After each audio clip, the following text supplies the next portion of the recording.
Hello everyone, नमस्ते। Welcome back to my channel Khushboo blogs and recipe और मैं हूं खुशबू। तो चलिए फिर शुरू करते हैं आज की मजेदार सी रेसिपी। आज हम बनाएंगे मलाई से घी। घी वैसे तो कई तरीके से बनाए जाते हैं, पर सर्दियों में घी बनाना थोड़ा सा मुश्किल काम हो जाता है। तो आज जो सबसे आसान तरीका है उस तरीके से हम बनाएंगे घी।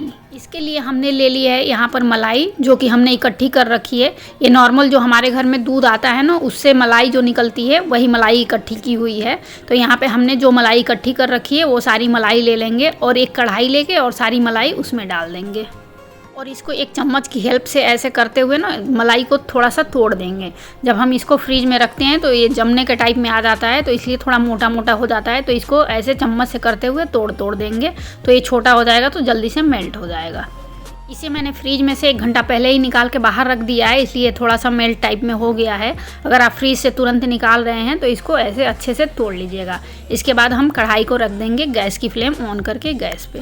गैस की फ्लेम को मीडियम रखना है। अगर हम हाई रखेंगे तो हमारी मलाई जो है ठंडी है, तो हाई फ्लेम पे रखेंगे तो ये एकदम से कढ़ाई में चिपकने लग जाएगी। तो गैस की फ्लेम अभी मीडियम रखेंगे, मीडियम पे रख के और ऐसे लगातार चलाते रहेंगे और जब तक ये मेल्ट होता है तब तक हम इसे ऐसे चलाते हुए मेल्ट कर लेते हैं। तो ये आप देख सकते हैं हमारी मलाई जो है वो सारी मेल्ट हो गई है। इसमें कोई भी बड़े बड़े गांठ नहीं रह गए हैं, अच्छे से मेल्ट हो गई है, बिल्कुल पिघल गई है। तो ये आपकी मलाई पे डिपेंड करता है कि आपकी मलाई कितनी है, तो उसी हिसाब से टाइम लगेगा। अगर कम मलाई है तो कम टाइम में हो जाएगा, ज़्यादा मलाई है तो थोड़ा ज़्यादा टाइम लगेगा। तो ये सारी मलाई अब मेल्ट होकर लिक्विड टाइप में हो गई है, तो हम गैस की फ्लेम एकदम लो कर देंगे और इसको 15 से 20 मिनट के लिए हम पकने देंगे ऐसी ही धीमी धीमी आंच पे। और बीच बीच में इसे चलाते रहेंगे, नहीं तो कढ़ाई के तले में पकड़ जाएगा। अभी मुझे 20 मिनट हो चुके हैं इसे धीमी आंच पे पकाते हुए। तो आप देख सकते हैं कि हमारा खोया जो है वो अलग होने लग गया है और घी जो है वो अलग होने लग गया है, और इसे हमने धीमी आंच पे ही पकाया है अभी तक। अगर आपको जल्दी है तो आप हाई फ्लेम पे भी इसे कर सकते हैं, लेकिन आपको तुरंत लगातार चलाते रहना पड़ेगा इसके पास खड़े रह के।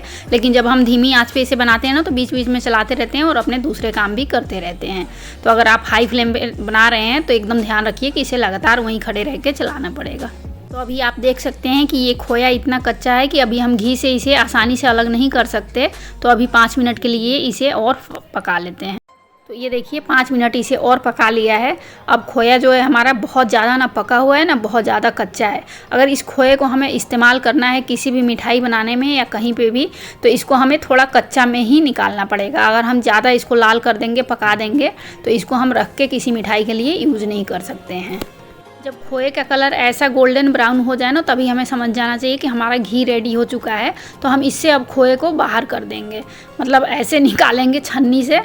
तो ये थोड़ा थोड़ा खोया हम इसमें छन्नी में डालते जाएंगे और एक चम्मच से दबाते जाएंगे कि ताकि जो इसमें एक्स्ट्रा घी है वो निकलता जाए कढ़ाई में वापस, और इस खोए को हम निकाल के अलग एक प्लेट में रख लेंगे।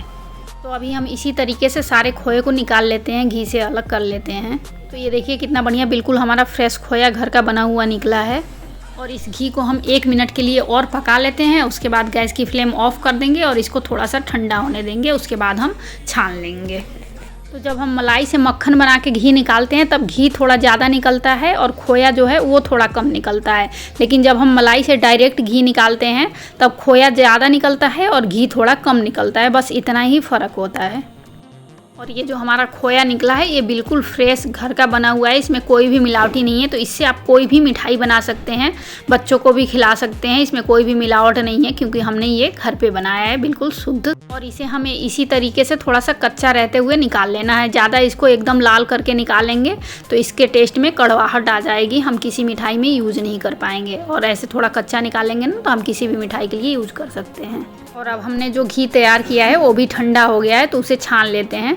तो ऐसे एक बड़ी छन्नी ले लेंगे और एक कोई भी बर्तन जिसमें आपको घी को रखना है वो ले लीजिए, उसमें हम छान के रख लेंगे।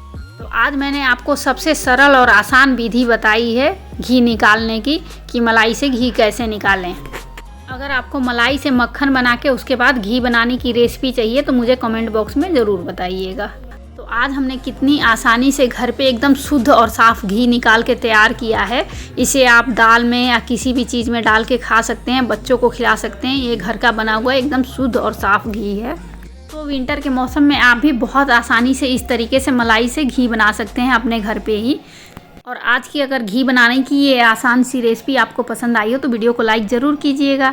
अगर मेरे चैनल पे न्यू है तो सब्सक्राइब करके आप भी मेरी यूट्यूब फैमिली का हिस्सा बनिए। जल्दी ही मिलते हैं आपसे एक ऐसी नई मज़ेदार रेसिपी के साथ। तब तक के लिए बाय बाय, टेक केयर।